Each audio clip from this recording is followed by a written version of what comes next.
Hi, everybody. So we're back again, and now I'm going to do a lecture on probably one of my favorite topics to talk about, which is what's known as the Bohr model of the atom.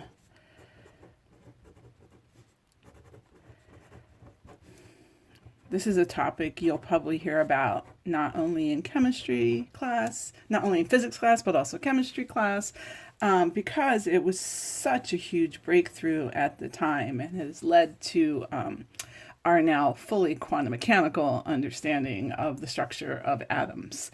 So as you probably can guess, this is a model that was developed by a physicist named Niels Bohr, and it was not long after Rutherford did his famous experiment.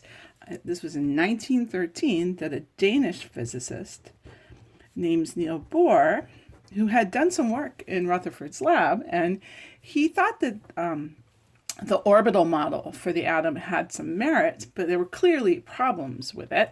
And he said, okay, well, let's start with the basic classical model, this model of electrons orbiting an atom, but let's add these quantum mechanical ideas that Einstein and Planck had come up with. And his idea was that if light can be quantized and the oscillation states of atoms can be quantized, that maybe the orbits of electrons in atoms are quantized. That was his sort of big idea.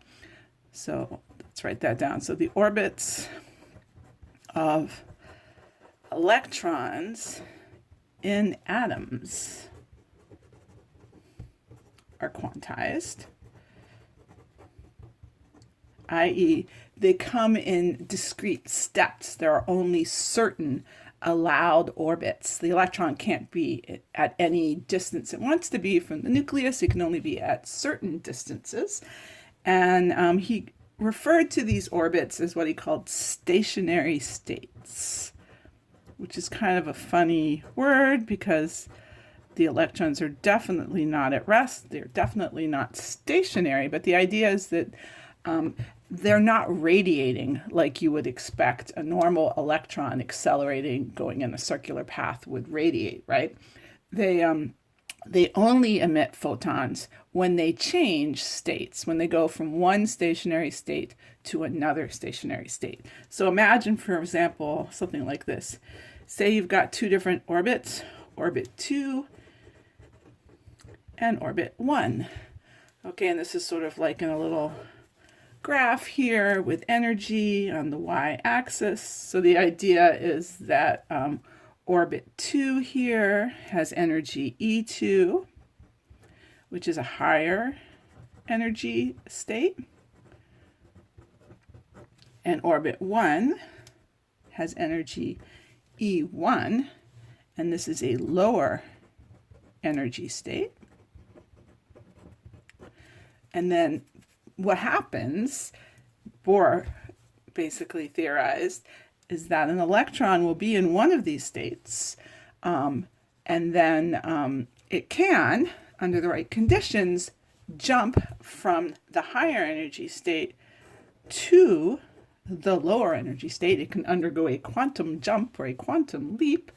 And if that were to happen, we know energy has to be conserved. The energy has to go somewhere, right? It now has less energy if it's in state E1, and that energy gets emitted as a particle of light, as a photon.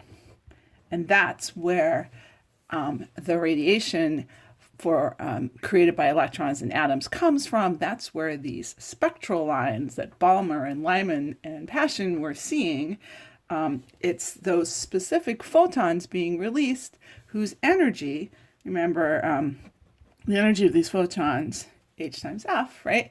And the energy of the photon corresponds to the energy difference between the two states. Okay, so we can write down the energy of the photon here will just be the energy difference. So assuming no losses at all, it would be E2 minus E1. And that corresponds to our HF, or our HC over lambda. And so then you can see, because there are only certain allowed energies, there will be only certain wavelengths that get emitted. So only certain specific wavelengths are emitted for a given type of atom. So that was Bohr's idea, his big idea. So now what we're going to do is we're going to look at the details of his model. And you might remember from the last lecture, I mentioned that it's known as a semi-classical model because it's got a classical part and it's got a quantum mechanical part. So let's start with the classical part of the model. Now, one of the reasons I like this topic so much is because it brings together a lot of physics that we've covered over this semester and that you covered in your previous physics course. So we start with a very simple orbital idea that we have a nucleus here. And we're going to allow our nucleus to have multiple protons. So say our nucleus has Z protons. Z is a number we often use to tell us the number of protons in a nucleus, okay? And because it has Z protons, we know exactly what the charge of the nucleus is. We're going to use big Q, capital Q for the charge. It's equal to plus Z times the charge on the electron, E, right? Which is also the charge on the proton. And then we have in orbit around our nucleus, we have a single electron. So here's our single electron there. Okay, and we know what the charge is on the electron. It's just minus E. So we'll use little q for the charge on the electron. So that's where we start with our electron orbiting about our nucleus. So what do we know? Well, one of the first things we know from what we studied is that this electron will feel an attractive force, right? Because the electron is negatively charged and the nucleus is positively charged. And we know how to calculate that force. It's one of the first things we did in this course. We used Coulomb's law to figure out how big that force is. We know in general the force is K Q1 Q2 over R squared. That's our Coulomb's law. So now let's plug in. Remember, this is a magnitude of a force. So we're going to use the sizes of the charges. Okay, so Q1, let's say Q1 is the nucleus. So the size of the charge is Z times E. And then the size of the other charge is just E. So that makes that an E squared. And then it's divided by the separation distance R squared, where in this case R here, to a slightly different color, would be the radius of the orbit that we're talking about. So now what else do we know? Well, if this is a classical object moving in a circular path, we know that that force is equal to the centripetal force. And what's the centripetal force? That's just mv squared over r, where m is the mass of the electron. Slide that over so we can see that. Okay, great. So if that's true, give yourselves a little bit more light down the bottom there now.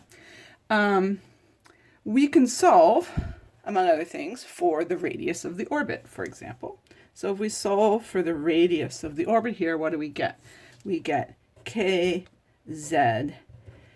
e squared over mv squared. Basically, you have an r squared and an r, and one of the r's canceled out.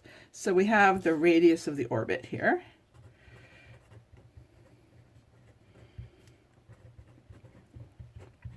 In terms of the velocity of the electron, and then a bunch of fundamental constants that we know, including the mass of the electron there. Great. Okay, so we've got the radius of the orbit. What else can we look at? Well, the next thing we can look at is the energy of the electron.